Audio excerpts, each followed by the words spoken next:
This is Bert. Bert likes his apartment hot. But with the sun shining, it gets too hot, so Bert gets up and opens a window. Bert's friends come over to see him wasting energy and want to help. Bert and I are best friends, so I can get Bert to change his ways. Using my expertise as a Spea graduate student, I can convince Bert to change his ways. I signed a pledge last week, and it worked. Using commitment, I can get Bert to change his ways. Cats are cute. In order to change student behavior at IU, we contemplated 3 of Robert Cialdini's principles of influence. First is the authority principle.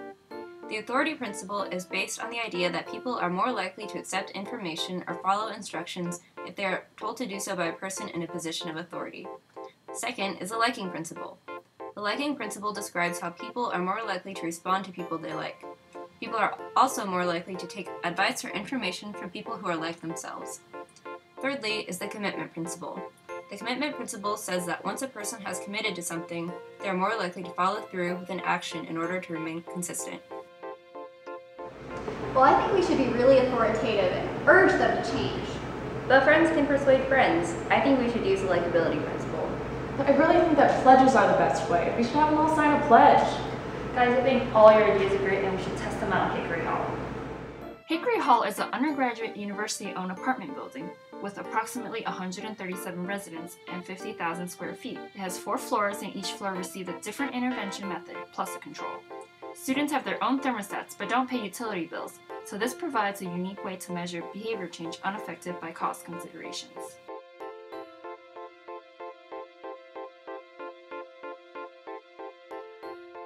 As an expert in energy, I urge you to decrease your thermostat to 68 degrees. I like your lamp, but I noticed your thermostat was set at 75 degrees. Would you mind joining your fellow IU students and lowering your thermostat to 68 degrees? Please sign this commitment form to lower your thermostat setting to 68 degrees. Well, thank you for participating in our study. Come back in March. Great.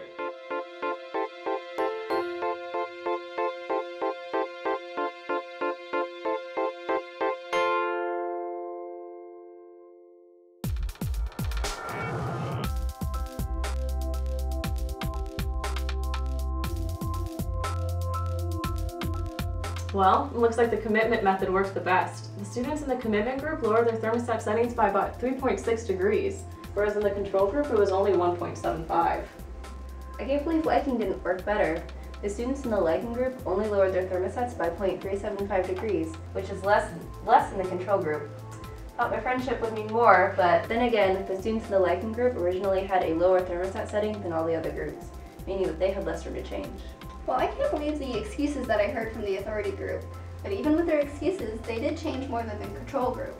They went down by 1.9, which isn't too bad. But I think overall we'd have more conclusive data if we had a higher sample size. Right now we had 18 students that had at least 1 pre and 2 post-intervention readings, but I think having a bigger size would be better, and I think the way we could do that next time is by including more buildings. Well, I can't believe it was so warm outside. Our study spanned from February to March, and March was definitely warmer than expected. Next time, to have more conclusive data, we should pick less transitional months, meaning that we should pick strictly winter months and have our study last longer. Well, our sample size did make an impact because all in all, we saved approximately 419 kilowatt hours. However, this estimate is only that, an estimate. Accounting for differences in heating degree days, which measure the differences between outside temperature and inside temperature, Hickory Hall used much more energy in March than expected. The main issue is likely reheating, wherein energy is used to cool, dehumidify, and then reheat the outside air that is pumped into the building. So we can't be sure of our exact impact, but we did learn that commitment interventions can be worthwhile.